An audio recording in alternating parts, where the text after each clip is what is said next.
Good morning, everybody, and welcome to the Farzy Show here at the Steven Singer Studios. My name is Marc and Paul Hudrick will be along with us a little bit later on today to dissect everything going on right now with the 76ers and Ben Simmons. We got Eagles' final cut-down day to dissect and discuss, and they finally name a number one starter, and we all kind of knew that was coming. But we're going to start it off with this. How just drastically disappointed I am in this whole Sixers situation surrounding Ben Simmons. And as you guys know, I have supported Ben Simmons. I have been on Ben Simmons' side. I have been in Ben Simmons' camp. Look at all the things that he does great. He'll improve on everything else. And right now, all that dream is shot to hell. And who do we blame? I mean, this is where the Keith Pompey comes out from the Inquirer and comes out with this story. If you haven't seen it yet, at least the tweet that started it all. Here is Keith Pompey's tweet. Ben Simmons tells Sixers brass he no longer wants to be a Sixer and does not intend to report to training camp, according to multiple sources. Isn't that just great? So who do we blame? First off, I am a little surprised, because the last time we left this conversation, the Sixers and Ben Simmons, both camps were together, and they were speaking at the Combine saying how they want to make sure that Ben Simmons comes back. He's going to work hard. The Sixers are going to get him on a regimen to improve him in the offseason. He's going to work hard. He's going to come back as a better basketball player and all. Everyone's going to be happy from that point out. And now that's not the case. Now, not only does it look like Ben Simmons is not going to come back, Ben Simmons is not coming back to the 76ers. Not that it doesn't look like he's not coming back. But it also quite possibly means Tyrese Maxey could also be out, another Clutch Sports client, just like Ben Simmons. So both those guys could be gone. As I look back on all of this, and now I feel like we're again at the end of the road here with Ben Simmons. I constantly think to myself, well, wait, how did we come to this point? How did we get here? How did we get to this point right now? And here's where I've arrived at. I know some people might look at it and say that Ben Simmons can easily blame the Sixers brass. I know that some people can look at it and say that the Sixers that Ben Simmons is going to look at the fan base and people are going to blame the fan base of Philadelphia. This is not a Philadelphia fan base fault. This is not even a 76ers brass or front office fault. When you're looking for blame, when you're looking for who to blame as to why this Ben Simmons experiment, if you will, failed, you can only look at one person, Ben Simmons. Ben Simmons is to blame for why we are in the spot that we're in right now in Philadelphia. Philadelphia offered support to Ben Simmons throughout his career. The fan base of Philadelphia offered support to Ben Simmons throughout his career. The 76ers front office, the 76ers coaching staff, going back to Brett Brown and then even now with Doc Rivers, offered support and tried to challenge Ben Simmons to get the absolute most out of his potential in the NBA. When Ben Simmons was drafted number one overall by the 76ers, do you know what people were saying? Oh, he'll learn to shoot. Well, of confidence, he'll learn to shoot. This is a guy that could be LeBron James coming into the NBA. He'll learn to shoot. Ben Simmons coming into the league came in with a very low ceiling and a very high floor. And so far, he has reached a lot of what that ceiling eventually will be in the NBA. That's what he is already at. That's where he's at already. He came into the league pretty close to being an all-star. And now he's a three-time all-star, despite not developing the offensive skill set that he'll need to be a prolific player, MVP candidate in the NBA. The only person to blame for him not getting any higher and going through that ceiling is Ben Simmons. Brett Brown tried publicly challenging him when he got fed up with him not improving his game, not taking the next step in his game, saying that he wanted Ben Simmons to shoot at least 8 free throws a game and at least 1 3-point attempt a game. And Ben Simmons never did that again. Never did that again, despite the public request made by his head coach, Brett Brown. And now Doc Rivers defends Ben Simmons throughout his entire first year with the Sixers as Ben Simmons' head coach. Defends him throughout the entire season, talking about all the things that he does great. I've talked about all the things that Ben Simmons does great.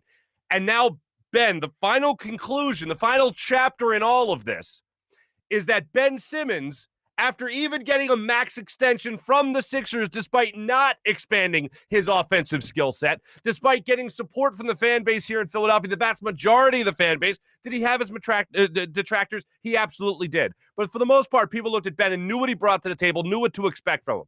All this went out the window when Ben decided to pass up on a potentially game-tying dunk against the Atlanta Hawks with 3:29 to go in Game 7 in South Philadelphia.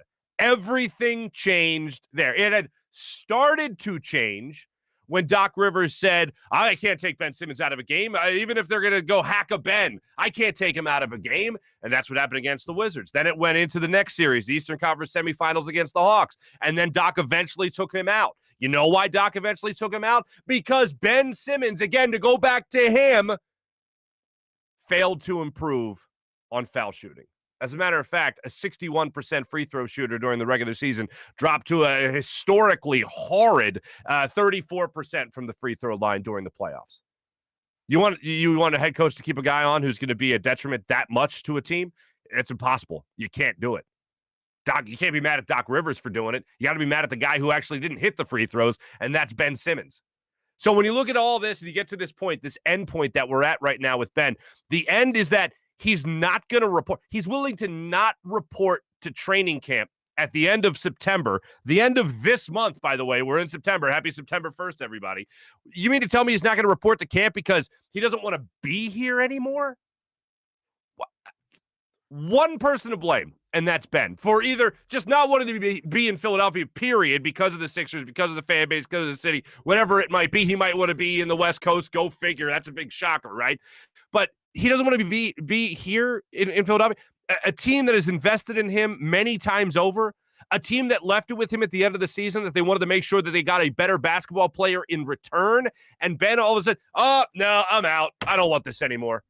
Like, it sucks for so many reasons. And I try not to get too emotionally worked up over this stuff, but I got to be honest with you. I'm still not over the fact the Sixers lost Game 7 to the Atlanta Hawks. I'm still not over that. I have not had a loss stick with me like that since the Super Bowl, probably, when the Eagles lost to the Patriots in 2005, following the 2004 season. I can't remember that many losses that have stuck with me the way the Sixers lost to the Hawks and the way everything went down. So now you're looking back on everything that got you to this point, and you're looking back on the process years. And if somebody would have told you that you would go through, even if you were a process supporter, which I was never a Hinkie-ite necessarily, but I was a process supporter. If you go back and you think about, if someone would have told you, all right, you're going to get to this point, but here's what's going to happen. Two of the number one overall picks you're going to have are going to leave prematurely. One far prematurely in Markel Fultz. The other in Ben Simmons. He'll never learn to shoot.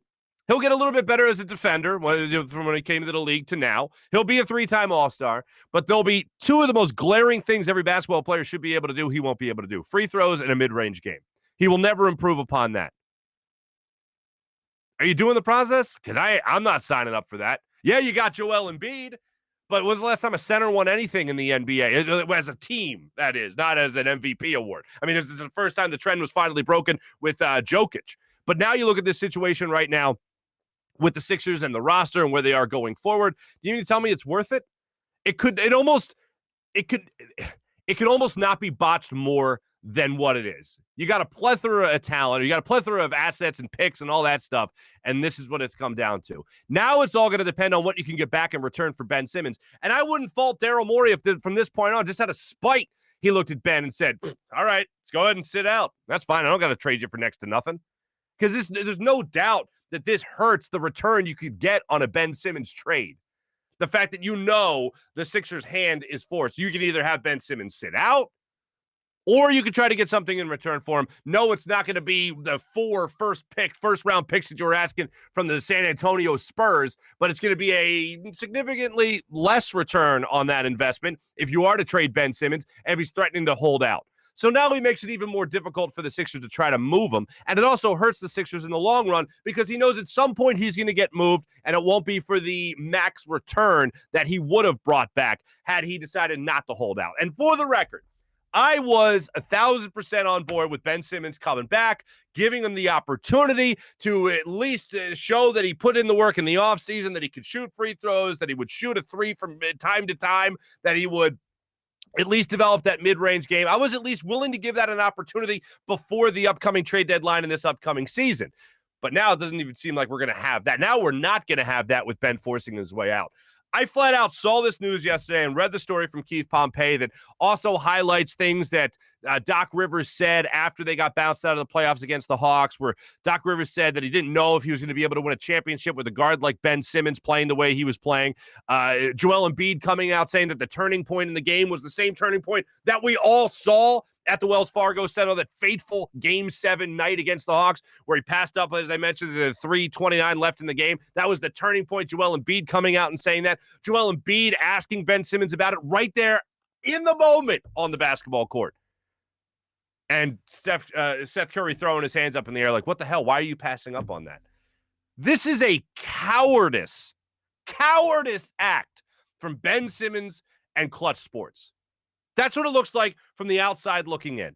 And the only person I blame, really, in all of this is Ben Simmons, because he did not respond to challenges from his coaching staff, both coaching staffs, both with Doc Rivers and Brett Brown. And this is Ben Simmons not responding to the challenge of his team needing him more in the postseason. You want to talk about defense? Hey, I applaud him every step of the way for the defense. But we need to talk about actually what else he brings to the table and how he cowered in the moment by passing to Matisse Thybulle, and how him and his camp are cowering in the moment right now by saying he can't be in Philadelphia anymore. If he just doesn't want to be here anymore, if he wants to live the West Coast lifestyle, if he wants the stardom that basketball brings him, if he's in love with what basketball brings him as opposed to just being in love with basketball, well, that's a whole different story. Then fine, see you later. But if he's also cowering in the moment, that's another reason to just say, don't let the door hit you in the ass, my friend. See you later. Because I'll look at this. I know what's going to happen from this point out. I know a lot of people are going to look at Philadelphia and the fan base and say, oh, they rode Ben Simmons out of town. No, that's not the case. Factually speaking, that's not the case. Oh, the Sixers front office, they ran Ben Simmons out of town. Really? Before he improved on his shooting, they gave him a $170 million contract extension. I don't think they ran him out of town. Brett Brown's not working out for him. He doesn't like Brett. Got to get a new head coach. They bring in Doc Rivers, who's won a championship, who's one of the most respected people in all the NBA, and he won't even listen to him. His own teammate, Joel Embiid, challenged Ben Simmons numerous occasions. Go to the Jackie McMullen piece. Go to other articles written about Joel Embiid and Ben Simmons and saying how, if we have shots, if we have open shots, no matter who you are, you got to take them. And you want to look at people challenging Ben and say that, Ben, he's ran out of town. How about rising to the occasion? I mean, that's just a thought. The only person I look at that has fault, that has blame in all of this is Ben Simmons. Came into the league pretty damn good. Hasn't really improved that much. Like I said, low ceiling, high floor. And that's pretty good, the area he was in. And I even go back to Jack McCaffrey asking him about improving his game. What was it, 3 years ago now? And, what about, shooting jumpers? Not even threes, shooting jumpers. And Ben Simmons saying, well, yeah, I'm working on it. It'll happen or whatever. And then Jack saying, well, do you think it'll happen this year? I mean, it's something you can improve upon. Yeah, well, I'm an all-star. So as if that was the end-all, be-all. That was the pinnacle of his career. That was the apex of his career. The fact that all he had to do was be an all-star. That's it. You come into the league close to an all-star, you should aspire to be an MVP. And he doesn't have that dog in him. He only has it when it's it feels like almost it's personal with him. And if you remember when James Harden came to Philadelphia after the trade rumor, and we'll get into this with Paul Hudrick, when all that went down, Ben Simmons, he played a great game, and you saw that chip on his shoulder that he wanted to prove he was better than a James Harden deal. He'll play like that against the Sixers. He'll have moments like that throughout the regular season. Depending on what team he goes to, yeah, he could look like a guy that could be that MVP candidate.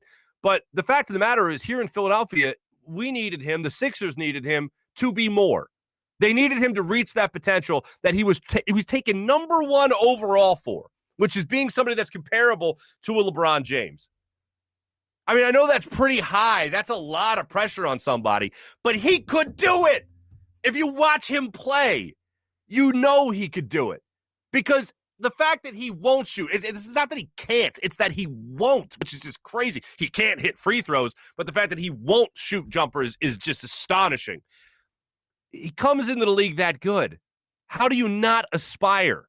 How do you not drive? How do you not push to be, at least in the MVP conversation, legit MVP conversation, not that one fourth place vote, whatever the hell it was this past year. He's just that good. and to not to have the desire. I mean, that's all we're asking for. I mean, when we talked to Al Abdelnaby about this weeks ago, he said it's actually praising Ben Simmons that we feel he could be this good. And it is. He's not wrong. A lot of people have that argument. But the fact that he's saying he wants to quit that, not here, not in Philadelphia. I don't want to come back as a 76er. Why the hell not? Because we're asking you to shoot? You're a basketball player. Because we're asking you to improve on your free throws? You shot 34% in the postseason. You were an all-star who had to be taken out of the game because you were so bad at it. You were a detriment to your team at that point.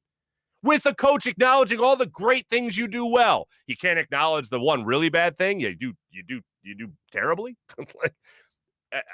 Soft as soft can be. This is a baby cowardice move by Ben Simmons and his camp. Cowardice. And now they might take Tyrese Maxey away? I mean, it's ridiculous. It's absolutely ridiculous. We'll get more into this with our friend Paul Hudrick coming up in just a second. Phillies, they won. 2.5 games out of first place now. In the NL East, 2.5 games out of a wild card spot.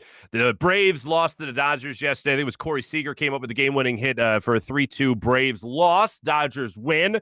Again, Phillies 2.5 games out. What are we talking about? We talked about the Phillies, ladies and gentlemen, needing some a boost. Joe Girardi actually made a great point the other day saying that if they're going to make the playoffs, if they're really going to make a push here, they need the lesser-known guys to really step up. Not just Bryce Harper being like an MVP. And by the way, some incredible numbers on Bryce Harper we're going to get to in a second. And one infamous name it invokes, by the way. But Joe Girardi said over the weekend that if they're going to make it to the playoffs, they need the lesser-known guys really to step up. The guys that aren't the big-name guys in the lineup. So what do you got here? You got, let's see, Matt Vierling, 4-hit day. Rafael Marchand stepping up yesterday with a 2-run home run. Brad Miller, another 2-run home run. Freddie Galvis got you 2 hits yesterday. These are the lesser-known guys that need to step up so that you can make a playoff push here. And still, I'm still not betting on the Phillies. Still not betting on the Phillies to make it to the playoffs. I want to be wrong so bad. But just something tells me being on the road is going to catch up with them in the NL East. They still got those 3 games against the Braves towards the end of this season. I think it's their second to last series of the season. I would love for them to make the playoffs for the first time in a decade. I still don't think it happens. But as I said yesterday, I'm going to enjoy this September because one thing they are giving you is meaningful games in September. A lot of times it's all we can ask for. I knew that I set out in the beginning of the season saying they were going to give us these games in September. I'm hoping they bear fruit with a playoff berth. I still don't see it happen. 2.5 games out of the wild card, 2.5 games out of first place. Let's hope that these guys, these lesser-known guys, can actually make it happen. Oh, and by the way, I absolutely loved in the 4th inning yesterday. Bryce Harper steps up to the plate against the shift, because of course he does. Steps up to the plate in the 4th inning, lays a perfect bunt down the 3rd baseline, gets on base. Very next batter, Andrew McCutchen steps up, 2-run home run. Phillies down 3-2. You manufacture a run with a long ball. Right? That shouldn't happen. But it did happen for the Phillies yesterday. They used a long ball a lot. I still can't get over this, 23-year-old kid, Matt Vierling, stepping to the plate, getting those 4 hits, including a double yesterday. These are the guys that you need to step up to play well for the Phillies. Odubel Herrera had an RBI for you yesterday as well. 12 runs across the plate for the Phillies. They have a huge, 6-run, 6th inning, I believe it was for you. Bryce Harper, another RBI in that inning, trying to stretch a single into a double. But it's just great to see them playing some good baseball. Now, the numbers I alluded to earlier come from Todd Zalecki, who highlighted this for the Phillies yesterday. Bryce Harper's, his August, hit .337 with a .455 on-base percentage, 11 doubles, 1 triple, 10 home runs, 25 runs batted in. Phillies have not had an NL player of the month since Dominic Brown in May of 2013. How about that? Dom Brown's name getting brought up. Hey, whoever it is, let's hope the Phillies get a nice little player of the month as well. But nice little thing to put a cherry on top when it comes to Bryce Harper. Phillies back at it they wrap up against the Nationals tonight. We'll see how that goes.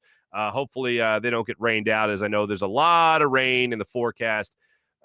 in in our area, including Washington D.C. So we'll see where we will see where all that goes tonight. And I just wanted to check one more thing for the Phillies game tonight. We'll circle back to it on our Morning Rush segment. Eagles, of course, had their final roster cuts yesterday as they got down to the final 53. Aaron Nola gets the ball for the Phillies today. 7:05 start time as a wrap-up series with the Nationals. Aaron Nola has not had a great September run in his career, so we'll get back to that in our Morning Rush segment. But when it comes to everything regarding the Eagles yesterday, I think the main surprise was that the biggest surprise was a simple one. Travis Fulgham did not make the roster. J.J. Arcega-Whiteside did make the roster. When we were talking about it as a Monday, we were talking about it. J.J. Arcega-Whiteside had that one big play against the Jets. More than Travis Fulgham can really say. He had a bad fumble that ended up being a touchback. It ended up being a turnover as it rolled out of the back of the end zone against the Patriots, I think it was. So there was a couple of plays there you could look to that definitely highlighted J.J. Arcega-Whiteside as opposed to Travis Fulgham. But my big question in all this is when does track record really start to matter? Because Howie Roseman, when he was asked about it yesterday, he and Nick Sirianni did a near half-hour-long press conference on final roster cuts. And he highlighted the one thing was special teams. J.J. Arcega-Whiteside plays special teams well. But the other was that they just simply played – he played better in the preseason as well. At what point does track record matter? Because Travis Fulgham has had at least a good 4-game stretch in his NFL career, all with the Eagles, by the way. All 4 games played well with the Eagles. J.J. Arcega-Whiteside has brought you nothing. He has brought you nothing. I'll tell you why J.J. Arcega-Whiteside made the team and Travis Fulgham did it. 2nd-round pick. That's the only reason. Special teams sure has something to do with it, but the biggest reason, 99.9% of the reason, is they invested a 2nd-round pick. So that's why. They officially named Jalen Hurts the starter. Don't take my word for it. Here's Nick Sirianni yesterday telling you that finally Jalen Hurts is officially the starter. Really, nobody else got any reps with the ones. And Jalen's known, hey, nobody else has gotten any reps with the ones but me, and Jalen's our starter. And really, and he's done a great job. We wanted him to take advantage of the opportunity and take the reins with the advantage of the opportunity that he got. And we feel like the preseason that he did that. I consistently saw a player that got better every single day. I consistently saw a player make the read, getting better with his reads and his accuracy and his ability to run and when not to run, and so he did exactly what we wanted him to do. Again, nobody else has worked with the one, so you could really argue that we named a starter a while ago, but Jalen will be our starter, and he's earned that right with a great preseason, and we got a lot of confidence in him and in that room in general.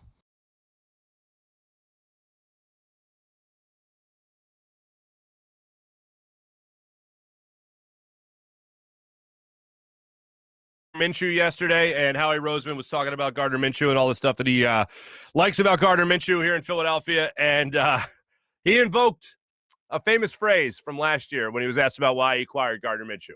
Everybody knows our priority on quarterbacks, Tim. We're obviously a quarterback. What's the word about? Factory, yes. So I think that it's a priority for us, and we're always going to invest in that position. And we had a chance to talk to Jalen and to Joe too, and tell them that we thought it was an opportunity to get a good player, a good person, at an important position. And certainly Jalen had an excellent preseason and continued to get better. And Joe was really impressive during the preseason and during camp as a whole. So. I think that in the last 16 years here in Philly, we've carried 3 quarterbacks, so I don't think it's unusual for us. And when you look at the 17-game schedule and everything that's kind of going on in the world, we thought it was a good opportunity for our football team to improve. Quarterback Factory. Quarterback Factory is back, folks, which I just find to be the perfect time to tell you that you can get your Quarterback Factory t-shirts at FarzyShow.com for just $25. So there you go. Shameless plug. But so they just their quarterback room got better. That was my take on it yesterday. That's still my take right now. And as far as I'm concerned, that's exactly where the Sixers, or excuse me, exactly where the Eagles, exactly what they should be thinking. And here's the thing: I know some people look at it as, well, Jalen Hurts. When is Jalen Hurts just going to be comfortable here? Well, he should never be comfortable. He hasn't done anything at the NFL level yet. And I honestly think that Jalen Hurts doesn't give a damn who's in the quarterback room with him. He just wants to go out there and play. And I think when you watch him play this year, I think he'll show a lot of people that he can play at the NFL level. I don't know if this guy is the franchise quarterback still for the next 10 years. I got to see a lot more of him than just 4 starts to know that. But I know this, and this is what I've been saying all offseason. The guy has the right attitude. You want to talk about mental health? You want to talk about mental strength? He certainly seems to be that guy, at least right now, at the NFL level. Now I look forward to seeing it actually come to fruition on the football field. Let me tell you right now here at the Steven Singer Studios, before we get to our friend Paul Hudrick, let me tell you about Steven Singer and IHateStevenSinger.com. Always fast and free shipping at IHateStevenSinger.com. That's IHateStevenSinger.com. Do what I do, all your big jewelry purchases. Trust my man, Steven Singer of Steven Singer Jewelers. When it comes to those diamond engagement rings, when it comes to the tennis bracelets, beautiful necklaces, any piece of jewelry, always trust Steven Singer. And when people say, I hate Steven Singer, 2 people really hate Steven Singer. You know who that is? The person that's about to get engaged and other jewelers. Why do other jewelers hate him? Because of the perfect price. There's no haggling. You walk in, every single time you're going to get the perfect price. Why do people that are looking to get engaged hate Steven Singer? I'll tell you why. He takes away every single excuse in the book. I don't know how to buy a diamond. I don't know anything about diamonds. It's too expensive. No. Steven Singer, you're set at the perfect price, and a real jewelry expert walks you through everything when it comes to buying the perfect engagement ring for that special someone in your life. Also, they have Ready for Love diamond engagement rings. Could not be easier. Literally there at the ready. Open it up. What do you like? You like that one? Boom. See you later. That's how it works at Steven Singer Jewelers. Every single time, everything's set at the perfect price. So make sure you do what I do. Trust Steven Singer of I Hate Steven Singer Jewelers. The other quarter of 8th and Walnut, or online with fast and free shipping at IHateStevenSinger.com. All right, let's dissect this Ben Simmons thing a little bit further and talk to our good friend Paul Hudrick of Liberty Ballers as he joins us on the Rothman Orthopaedics guest line.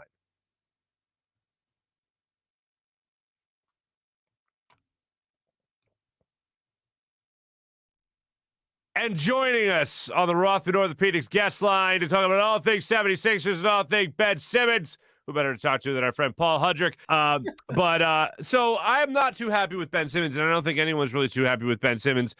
I just can't, even trying to be 1,000% objective and saying, you know what? There's a lot of blame to go around here. Nope, I just blame Ben Simmons. It's simple as that. Maybe the way it started out could have been a little bit different, maybe not giving him all that power, but I think Ben Simmons came into the league entitled. Paul, just right now, as we stand with him wanting out, according to the report, what do you believe? What's your take on this Ben Simmons fiasco? When I saw Keith's story today, my first thought was I was disappointed because I've come on here often and I've come on many podcasts and I've written it many times. I've defended Ben Simmons an awful lot. I really have, because I do think he's a supremely talented player. I think there are things that he doesn't necessarily tap into on the floor, and that's why he is so frustrating, because he is so talented and that talent doesn't always come through. And I thought, the guy worked hard, and I thought he played the game hard. I thought he played the game the right way, and he seemed like he always really wanted to win. That seemed like his objective, and this is just disappointing. I mean, that's the only way I could say it. And Marc, I just think of everything, like for Sixers fans, the process, everything that everyone in this area went through. Part of what made that feel good was obviously Joel Embiid and then Ben Simmons. So you felt, wow, okay, we have 2 all-star players here in Philadelphia. This is it. Like, this is what we waited for. Like, this is what the process was all about. Like, this made that, well, it was like, what, 3.5 years that people have turned into 7, 8, 9, 10 years. But right. This is what made those lean times, 10-win seasons. This is what made it worth it. And to just see that this is how it's going to end, like potentially going to end, is so disappointing. And it's disappointing too because, Marc, I have a hard time disagreeing with you that I don't get it from Ben Simmons' perspective. Unless there are some things going on behind the scenes that I don't know about, if we're going to contribute it to what was said after Game 7, Doc Rivers was simply asked, "Is Ben Simmons can you win a championship with Ben Simmons as your point guard?" Doc Rivers said, "I don't know." Mm-hmm. That wasn't no. That wasn't you don't know if you can win with him as a player. It was simply, I don't know if I can win with him as a point guard. And in Doc's defense, for a couple of ways to defend Doc, one, we all watched the series, and it was a fair question to ask, and it was a fair answer to give. Two, Doc had defended Ben Simmons all season long, to the point where he called him a treasure when people were asking about him. Like, so to go from that, and then Doc give one answer that I really didn't see as this big, catastrophic, horrible response. For that to ruffle Ben, I think it's a little weird. I don't know why that bothered him so much. And that's not to absolve Doc Rivers of all of his sins, because clearly he made some mistakes, some things that maybe I thought he could have done better. But I don't disagree. I didn't disagree with what Doc said, and I don't think he went about it in a horrible way. And then two, the Joel Embiid thing. Listen, it's Game 7. It's emotional. You just lost. So Joel Embiid said what he said. Again, it wasn't like this big, horrible. He didn't say, "Oh, Ben we all Simmons know stinks." what happened. Exactly. Right. We all knew what happened. He's saying something that we all saw happen, and that Ben Simmons knows in his heart happened. So to me, I'm just confused as to why, because it seemed obvious from the get-go, right, that they were looking to trade him, and he was perfectly okay with being traded. Now it looks like not only is he okay with it, he is desperate to get out of. If this is true, and this is coming from his camp, he is desperate to get out of Philadelphia, to resort to the fact where you're 25 years old, you have 4 years left on your deal, and you're willing to sit out training camp to get on a new team. Like I said, unless there is something going on behind the scenes that I don't know about, I don't get it. And I just, to me, it goes back to the word disappointing. Just a very big disappointment for me. Where do you think it really went wrong? I mean, even before, after all the fallout from the playoffs and the pass as it's become now known now to Thibault, and you talked about the comments made afterwards. After that, I thought both parties were supposed to be working together. Both parties got together. Clutch Sports, the Sixers, they got together and they said, "Oh no, we want to work together to make sure we can take the next steps here." Ben doesn't want to be traded; he wants to be part of the team. Why all of a sudden the about face? Because I thought they kind of smoothed things over for a while there. And even going back all the way to exit interviews, when we talked to Doc Rivers, he said, "I met with Ben Simmons. It was really good. I thought we were both on the same page. We talked about what we think we need him to do this offseason, and it was a good conversation." And now here we are. The guy, I got to give Jake Fisher a lot of credit from Bleacher Report, because he's been one of the guys that's reporting that this thing, I kind of took it all with a grain of salt when I saw, he's not talking to people, he's not reaching out, they haven't been able to get a hold of him. I kind of took all of that with a grain of salt, but really, Jake was on it, man. I mean, it was apparently that bad. And I don't know. I don't know that it was one thing. I don't know that it was, and this makes me wonder, did he ever really want to be here? Because that kind of pops into the back of my mind because of all the whispers when he first got into the league that he was hoping the Lakers, his camp was hoping the Lakers would get the first pick, and all the weird Magic Johnson stuff that happened when Magic was still the GM there, and it just makes me wonder, if there is something else. There almost has to be, Mark. There almost has to be something else here behind the scenes, because why else is he trying to get out of here so badly? Yes, of course, the fans would not be happy if he was your opening night. He'd probably get booed. There's a really good chance of that. But that's it. And those two, it kind of whatever comments, throwaway comments, all that did it. I mean, to me, that just doesn't add up. There's got to be something else there. And to be honest, Mark, I can't pinpoint it. I can't pinpoint the moment where it went from, like you said, Rich Paul, Clutch met with Sixers brass at the combine. It seemed like, hey, we're looking into trading Ben. Okay, we're agreeable to that. So it seemed like everything was okay. And then now here we are today with them basically demanding a trade. So it's really hard to pinpoint exactly where it all went south. You started off by talking about the disappointing, that D word for disappointing. And sometimes you can even advance that to depressed or depressing. simply because when you highlight the 3.5 years of the actual process of just the god-awful years before they even won 28 games, right? Or whatever it was, with Joel Embiid actually being healthy for a little bit before he tore his meniscus and then was out. We all remember that whole thing with Jerry Colangelo, or Brian Colangelo. The meniscus was acute. It was too acute to report. But the thing that I always go back to is that they had Ben Simmons, they had Markelle Fultz. They had 2 number 1 overall picks, thanks to the process, more or less. And now it looks like one totally didn't work out with Markelle Fultz, and now the other one isn't working out with Ben Simmons. At least one of the saving graces there is you might be able to get something back for Ben Simmons and Tyrese Maxey, who apparently wants to be thrown into the mixer, or Clutch Sports wants to throw him into the mix here. You look back on the process, and really it was all for the process himself, Joel Embiid. I mean, really, I think he should change his name to like the Savior. That should be his nickname, because he's the one that really saved the entire process from being a complete and utter failure. I will say this though, Mark, that it's a fair argument to make, and I can't really pose one against it per se, but I would say I would have been curious, not to go down this whole winding road, but like what would have happened if Sam Hinkie wasn't forced out? Because look around the league, Jeremy Grant, TJ McConnell, Dario Saric, a lot of these guys that Sam Hinkie found and got in cheap or got on a cheap deal or got on a second round, whatever the case may be, they become NBA players. They're still in the league. So it makes me wonder what would have happened perhaps if Sam Hinkie would have continued on. He probably would have drafted Ben Simmons. That probably still would have happened. Yeah. But would he have aggressively traded up for Markelle Fultz the way he did? I'm not so sure. Yeah, so it's just fair. But it is. I mean, you look back on it, and the only thing that is like the crown jewel, the prize, truly, is Joel Embiid. So well, I'll say it like this though. That's disappointing that's it. But man, that's a big one, man. I mean, the guy almost won the MVP of the league. So to come away with that, it might still in the long run wind up being worth it. As long as they can build around him. Yeah, I have thought about that. He seems unbothered, Mark. I don't know if you saw his tweets today. He seems pretty unbothered by the whole thing. He's the best. When it comes to Ben Simmons, though, and it comes to the Sam Hinkie thing, I have gone down that windy road today in my head.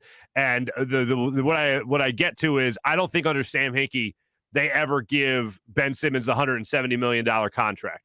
I don't ever think they go to that point. I think they look and go, he hasn't improved enough. And wait, I could get more picks in return for him? All right, fire sale. And so as far as Ben Simmons goes, holding on to Joel Embiid. Maybe. It's a fair theory, because that is true. But no hot takes here. No hot takes. Yeah. That's just what I legit think. So here's the thing that I think really sucks. Ben Simmons is going to go elsewhere, and I think he's going to have more success than he would have here in Philly, because when he plays with a chip on his shoulder, he plays very, very different. When he plays scorned, he plays a lot different. And I think the best example of that is when James Harden was here in Philadelphia this past season, and Ben Simmons goes out there and plays a phenomenal game and plays on edge the entire time simply because he had something to prove. Now he's going to have something to prove to the rest of the league that it wasn't his fault in Philly, when we all know it was his fault in Philly. But he wants to go out elsewhere and really have that superstar life and that superstar playing ability that he wasn't able to manifest here in Philadelphia. So I think we're going to look bad in the long run here. The Sixers are going to look bad in the long run, and people won't really acknowledge the fact that it just wouldn't happen here in Philadelphia for whatever reason. No, it's fair. It's a fair thing to bring up. I agree. I do think wherever he goes, whether it's, if he gets his wish, which, well, I mean, I don't know how he's going to get to any of the Lakers or the Clippers. That's just pretty much impossible. Right. If he winds up in Golden State, yeah, I mean, that's great. When you're playing with, 3 possible Hall of Famers, sure, I'm sure that's going to help your career a great deal. Or if you go to Sacramento, where the pressure is incredibly low because the bar is very low, if you get that team into the playoffs, you'll be a god. So really, I mean, it will be such a different perspective. And I think that's where it is with Ben Simmons too, Mark, is that our expectations and everything have shifted. If Joel Embiid wasn't here, if Joel Embiid wasn't a runner-up for MVP, if they didn't make all these all-in moves, for Jimmy Butler first, for Tobias Harris, if they didn't if they weren't an all-in championship caliber team, maybe you could afford to have a little bit more patience with Ben Simmons. But You can't. You can't. He either had. Let's say that this didn't happen and he wasn't, whatever, forcing a trade or demanding a trade. This offseason, either he would have had to be traded or he would have had to step up, because you couldn't go into the season with the same version of Ben Simmons that you had last year. So, especially when you consider Joel Embiid in his prime, MVP, you don't know how long that's going to last. Like, hopefully it lasts a decade. I pray it does, but you need to take advantage of that while it is here.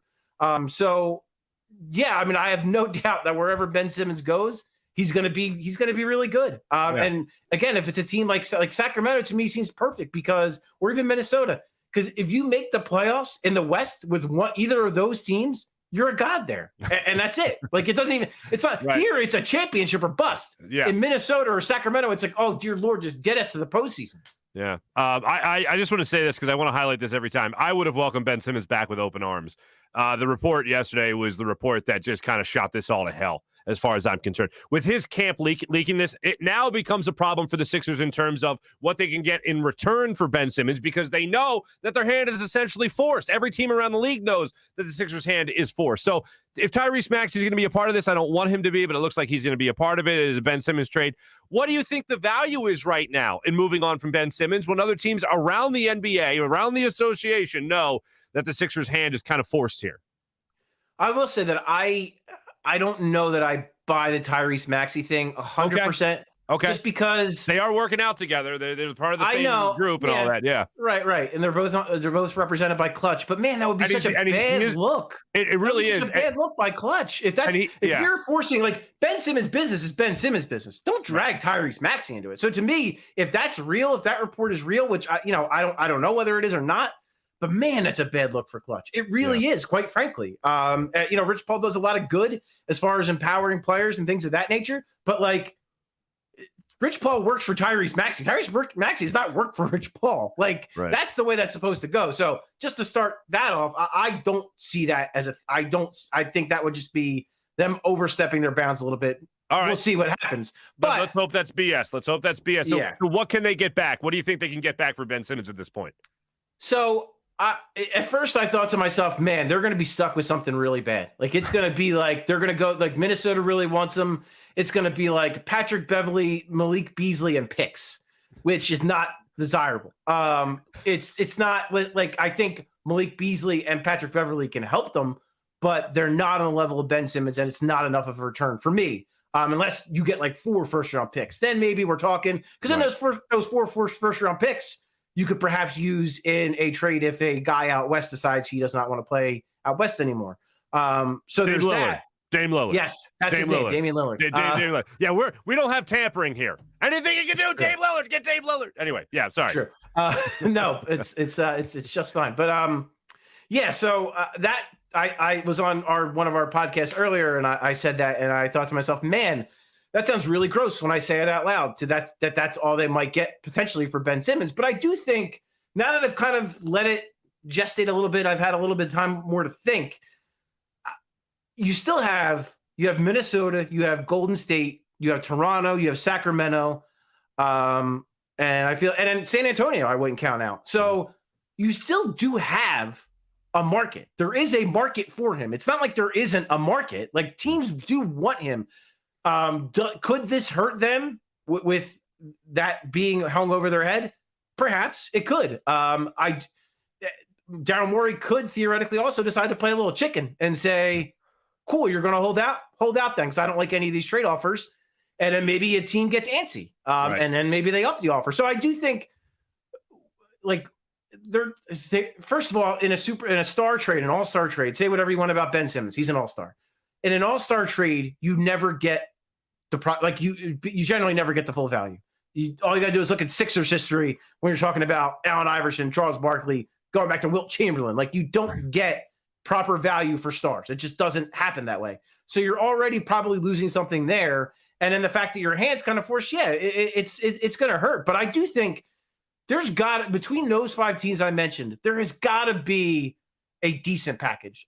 Whether that's San Antonio and you center around DeJounte Murray, who can step in immediately as a point guard for your team, is a really good defender, still 25 years old, has some offensive upside. Again, not the ceiling that Ben Simmons perhaps has, but a pretty damn good player that can help you now and possibly turn the more.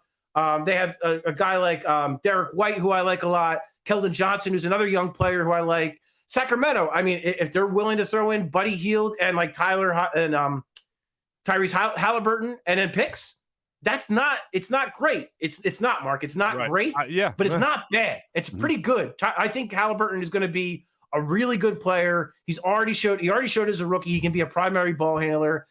With Buddy Hield, more shooters the better. I don't like that contract. That's the thing that kind of stinks for me when you're, to make that work with Ben Simmons, you have to take on Buddy Hield's contract, but he can help you on the court. He can shoot the hell out of the ball. Sure. He takes a ton, and, just surrounding Joel Embiid with shooters is not a bad strategy. So I think, again, they're not going to wind up doing as well as perhaps they could have, but I do think they will do okay. I don't think they're going to trade him for a bag of basketballs or a washing machine. Like, they're going to get something for him.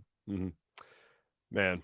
Yeah, I know there's a lot of people, and I was on board with the process happening. I was never a Hinkyite, but I was like, yeah, tear it down to build it back up. Let's party. But man, if you would have told me you're going to get two number 1 overall picks, one of them would barely play for the Sixers, and you wouldn't get a great return on him when you traded him. The other was going to be traded after, before his 26th birthday in Ben Simmons, and all you're going to have left over from it is Joel Embiid. I would have said, yeah, no, don't sign me up for that. As much as I love Joel Embiid, that ain't worth 3 years of being god-awful. To defend both first-round picks, I will say this.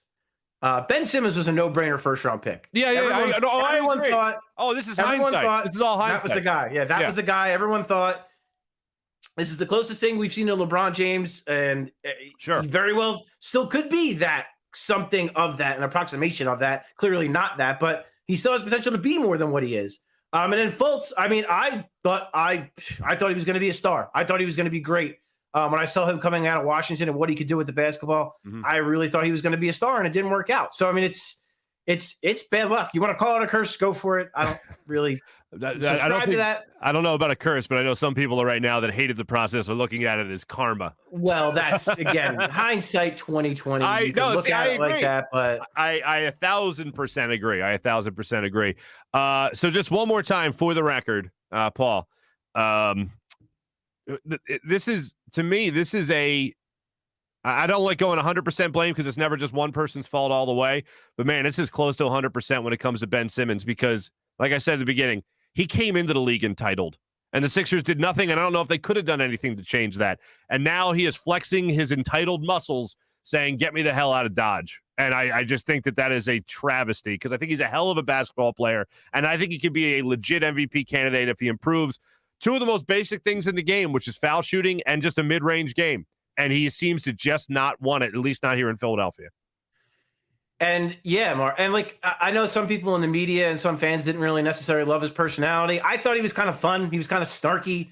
I'm talking the past tense when let's not go fully, but I've always kind of enjoyed his snarkiness. I thought he was kind of funny. He has definitely a different kind of sense of humor, but and it's just like you said, simple improvements could have really elevated him to an entire different level and really elevated this entire basketball team to another level. And it almost feels like to me, Mark, like Rich Paul, Clutch, Ben Simmons, they lost control. They lost the narrative because Ben played so poorly, because all this stuff came out, because the quotes from Doc Rivers and Joel Embiid, because he's getting made fun of at the ESPYs. They lost the narrative, and this is their way now to take it back and to say, you know what? We went out of here because Philadelphia is not treating us right, which, you know what? For a long time, Philadelphia treated him very right. And this was the first signs of that, this Atlanta series really, there were a lot of people, Mark, that really did defend him, that really had his back, and a lot of fans that were still really on board. And this Atlanta series was really the turning point for them. And now that nail is just, it's in the coffin at this point. Oh, I was one of those guys. I know you were as well, defending the hell out of Ben Simmons. And then he went and had that series, man, and it was just bad. Real quick, I know you're a man for all seasons. Are the Phillies making the playoffs? No. I really wish. Yeah. I agree with you. They're not making the playoffs. Gardner Minshew. Back. Gardner Minshew, a threat to Jalen Hurts at all? No. All right, I love Gardner Minshew. He's the backup or a third string quarterback. I'm with you. I'm with you right there. Hey, man, how about the Flyers and stuff?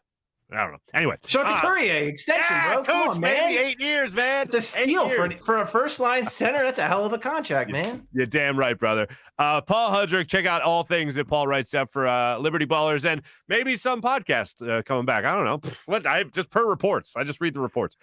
Anyway, Paul, you're the man. Thanks so much for coming on. Always appreciate you joining us on the Rothman Orthopaedics guest line. Anytime, Mark. You got it, man. Thanks, brother. My thanks once again to Paul Hudrick of Liberty Ballers for joining us there on the Rothman Orthopaedics guest line. It really just comes down to this. I think the way you sum up everything with Ben Simmons and this whole fiasco is that this is really this is how much a mentality matters for an athlete. Well, look at what Ben Simmons could be. Look at what he is. And the mentality is just not there. I mean, this is just as soft can be, as cowardice can be.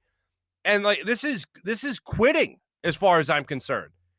And the fact that there was so much support behind him, and Paul mentioned the ESPYs joke. Like, people will look at that and be like, oh, Philly ran him out of town. We were making jokes on a national stage about this. All the bricks he put up to build orphanages, whatever the joke was at the ESPYs. What the hell?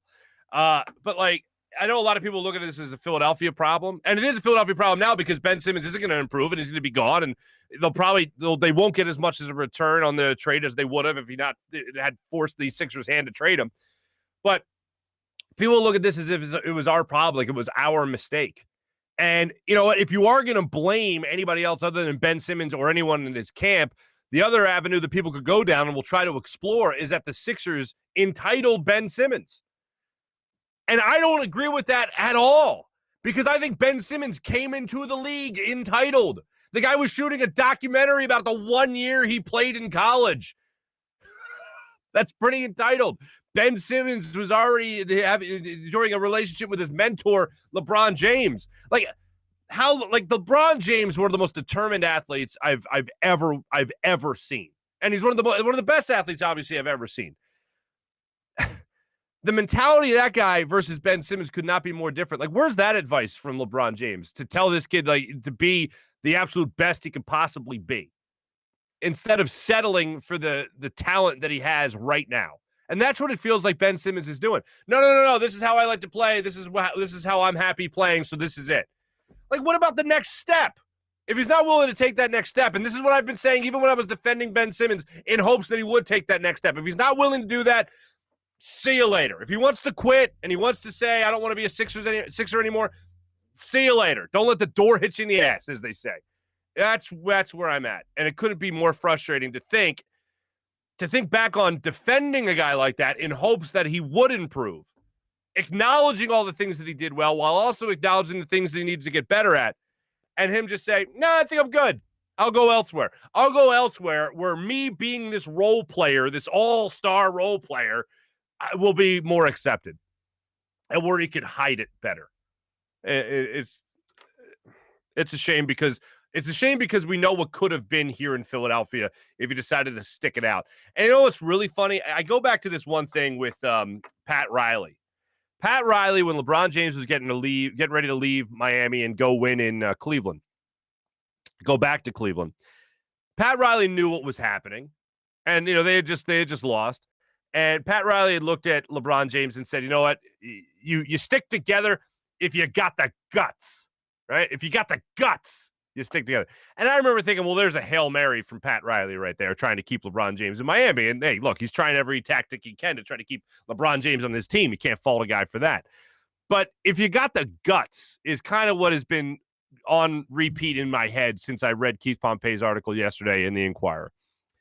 And I don't think Ben Simmons has the guts to stick it out here in Philadelphia. I think for whatever reason, his own faults, not willing to hold himself accountable, and him now wanting to have punitive action against anyone that wants to hold him accountable, shows you he doesn't have the guts. And that's a shame because just a couple of guts, just a little bit of that Mamba mentality, if you will. And you're talking about a guy here in Philadelphia that is right there with Joel Embiid as far as talent level in the league. But he doesn't have that mentality. Joel Embiid has the mentality, which is why we'll see him reach his potential, his full potential in the NBA. Ben Simmons, we're not going to see it in the Sixers uniform if he ever does reach that full potential. This Ben Simmons, this version of this player for the rest of his career is an all-star player, is a hell of a player, but it's not full potential. And that ultimately, it brings me back to the line from A Bronx Tale. Nothing sadder in life than wasted talent. And I think he's got a lot of talent, and a lot of it's wasted, unfortunately. Thanks to Paul again for joining us there on the Rothman Orthopaedics guest line. Speaking of Rothman Orthopaedics, let me tell you how great Rothman Orthopaedics is. When you have an orthopedic issue, you need a physician who eats, sleeps, and breathes orthopedics. You need an exceptionally specialized Rothman Orthopaedics physician. They not only specialize in orthopedics, but each of their physicians focuses in on one area of the body, which means you can have the confidence to get past the pain and be what you were. Learn more at RothmanOrtho.com. That's RothmanOrtho.com. Rothman Orthopaedics, the official orthopedic partner of the Phillies, Eagles, and Sixers. How about Steak and Maine? SteakandMaine.com. Steak and Maine, fine dining in the heart of Northeast Maryland. Whether you dine in their more upscale steakhouse, their casual bar and patio, you'll enjoy their highest quality prime meats, fresh seafood, and world-class oyster bar. And how about some freshly prepared sushi? I highly recommend the Philadelphia Eagle Roll. I think it's just the Eagle Roll, as a matter of fact, on the menu, but it is fantastic. Open every day for lunch, dinner, and Sunday brunch as well. And make sure you experience Cavada Cellars wines as well. I love wine. I tell you all the time about their Pinot Noir. They got a great cab. I had a bottle of that a couple of weeks ago. It's fantastic. I shared a bottle with some friends. I had most of it. I ain't lying. I don't care. Open every day for lunch, dinner, and Sunday brunch. Steak and Maine in Northeast Maryland, voted #1 place for steaks in America by the Travel Channel and the Cooking Channel. Check it out for yourself. Go to steakandmaine.com. for more information. A lot's going to be going on as far as Ben Simmons goes, as far as the Sixers go in general this offseason, as far as the Eagles go as well. Hopefully you're following it all along with PHL Sports Nation. That's Philadelphia Sports Nation, enhancing your Philadelphia sports fan experience. Let's jump into our social media check-in, brought to you by Steak and Maine at steakandmaine.com. I know that the comments have been flying with a day like today. Plenty of people want to get in on these opinions. Mally's checking in. Dan's checking in. April's checking in. April says Ben Simmons is always going to take the path that requires the least amount of work. He wants fame and recognition, but doesn't want to put in the effort when it counts. April, I think that just about sums up the guy. He has this talent. He's had it his whole life. The son of a pro basketball player, obviously, right? All that. But just not willing to take that next step is ultimately why this all falls apart. Dan Schwartz is checking in saying it's Trae Young's fault. He shouldn't have been defending the net like a beast. Ben Simmons is basically the same as the red hair guy who shall not be named. I know what you're saying there, Mally. I know what you're saying. Dak NJ, generational talent, crying, laughing emoji. Dan, you're not wrong. You're not wrong. Generational garbage, Dan Schwartz retorts. Mally, did you see the article roasting him? They are apparently shocked that the redheaded. Oh, yeah. There was an article written in the Indianapolis Star, I think it was, where a columnist just basically said Philadelphia was right in everything that they said about Carson Wentz. And yeah, you know what? Here's the thing. When people want to look at Philadelphia and say they run people out of town, or people want to say about Philadelphia that they're too hard on athletes, you know what it is? We call you on your BS. That's what we do. We call it like we see it. As I always like to tell people that are not familiar with the actual Philadelphia market, if they come into Philadelphia, I always like to say, we're the city that tells you, yes, those pants make you look big, or yes, you got that boogie hanging from your nose. We passed the best friend test. You don't want us on that wall, but you need us on that wall. That's where we're at. We call people on their bull. And we certainly did that enough with Ben Simmons. Doc calling him a treasure, most disappointing treasure any human could ever find. April has seen that, crying. Yeah, insane. What else do we have here? Christopher's checking in. Simmons is a hot dumpster. Simmons is hot dumpster juice. Good riddance. Just hoping we can get something in return, or we are screwed. That is a perfect way to look at it, Christopher. I agree. Let's see here. Excuse me. Sneezed. Fighting to trade Maxey. Dame isn't part of the deal. We fighting if we have to trade. Sean's checking in. We're fighting if we have to trade Maxey, and Dame isn't part of the deal. Here's what I was alluding to earlier. I want to make sure I get you guys this. This was the report that was put out there yesterday by Jason Dumas, or Dumas, maybe. Source saying there's high chance that Tyrese Maxey will be a part of any Ben Simmons trade. Rich Paul would like both of his clients out of Philadelphia. Like, why do we suck so bad? And I don't say that as a city. I mean as a franchise. Like, why get rid of? That's the thing I don't get. If Ben Simmons is your client, and Philadelphia said, "Hey, you know what, Ben? You haven't improved your game. Still, who gives a damn? Here's $170 million guaranteed." How the hell are you mad at that organization?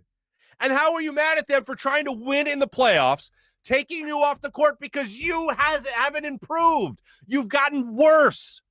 Going from 61% free throw shooting, oh my God, that's terrible, to 34% free throw shooting. What do you want a team to do that wants to win? Unbelievable. I want to play wherever just someone tells me I'm great all the time. Yeah, Ben, good luck to you. Dan saying, I've seriously never disliked any other people more than Ben. He likes Crosby more. Wow.